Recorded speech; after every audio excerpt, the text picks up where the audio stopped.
As Melly moved off to order a tow, the prince worked his way over to her, looking ridiculous up close and smelling of lotion. Little of his face could be seen given the oversized lenses, hat pulled low, and collar turned up. "My lady." He sketched a partial bow. She arched a brow. "Can I help you?" "I am Felix Charlemagne, cousin to Eric, visiting for the holidays." "Good for you." "We require some trees." "And?" "Aren't you the vendor?" he drawled. "Show me your wares."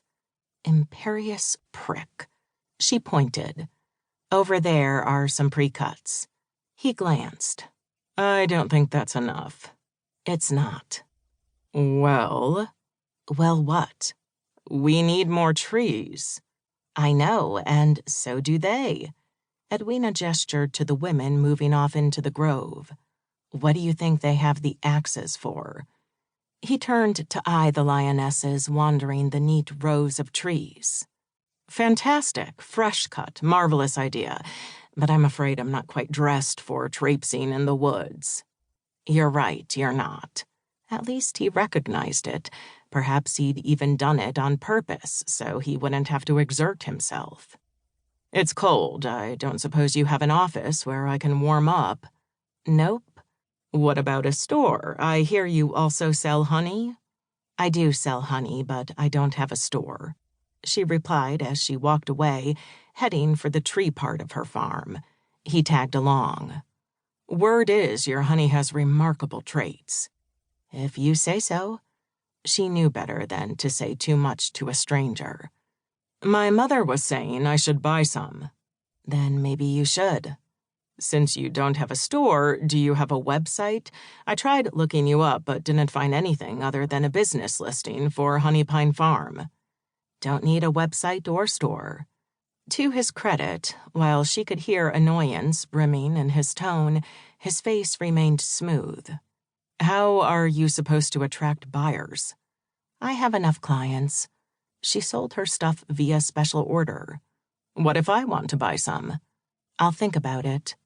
As his jaw dropped, she turned from the prince and walked away. She snared a rope for her sledge, bright red, and parked on the front lawn. When they had horses, they used to pull it. Now, Edwina wrapped the rope tether around her upper body. At least it was light, and the runners would slide on the icy tracks. "Where are you going with that?" his royal pain-in-the-ass asked as she trudged past some of the pride ladies cutting down some of the simple trees for household use. Edwina signaled to Reba, who'd gleefully used her shiny, new sharp weapon to timber a 6-footer. "You coming to get the big one?" Edwina hollered. "Hell yeah!" Reba grabbed hold of Joan and joined Edwina. Between the three of them, they should be enough to haul a big one back, because she doubted the tag-along prince would be much use. Thus far, he'd only been good at running his mouth.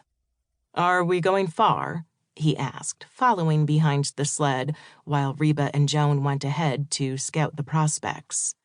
"Yup." The older parts of her forest would be where they'd find a specimen large enough to satisfy. "Will it take long? The weather looks to be getting rough." "Yup." Then she repeated, "Storm is coming." "Is it wise to continue?" The prince just didn't stop with his nattering. "If you're scared, you can turn around." "Not scared," he grumbled. "Just using common sense. People get lost in storms." "Fear not, Prince, you'll be fine. Or are you worried you'll get snow in your hair?" She mocked. "More like wondering if I'll get frostbite. No one warned me it would be this cold." "It's winter." "I hadn't noticed," he replied sarcastically. "Why are you here if this isn't your cup of honey?" "Because it sounded interesting. Go pick a tree, try this honey I've been hearing about, decorate while sipping some creamy nog." "If this is too much for your little pampered feet, you could always go back to the farm and wait." "My feet aren't little."